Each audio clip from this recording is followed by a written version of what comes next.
Welcome to Solanki education digital.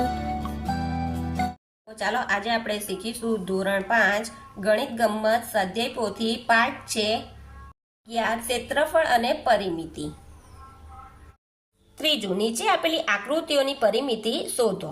તો અહીંયા પરિમિતિ આ 1 છે તો અહીંયા પણ 1 આવશે, આ પણ 1 અને આ પણ 1, એટલે 1 ને 1 2 3 ને 4, એટલે આ 4 આ 1 આ 1 આ 1 ને આ 1, એટલે આ પણ 4 1 1 1 ને 1, એટલે આ પણ 4, એટલે પરિમિતિ એટલે બધી બાજુનો સરવાળો, એટલે 4 ને 4 8 8 ને 4 12, એટલે 12 સેન્ટીમીટર થશે.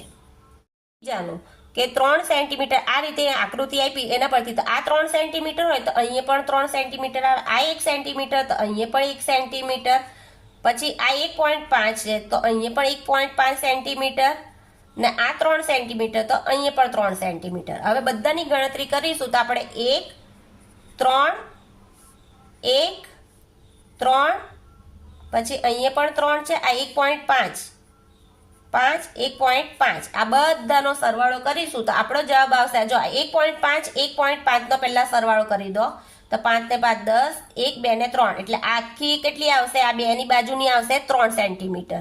એટલે આ બધાની અંદર આપણે ઉમેરીએ તો સરવાળો આપણે આવશે 17 સેન્ટીમીટર.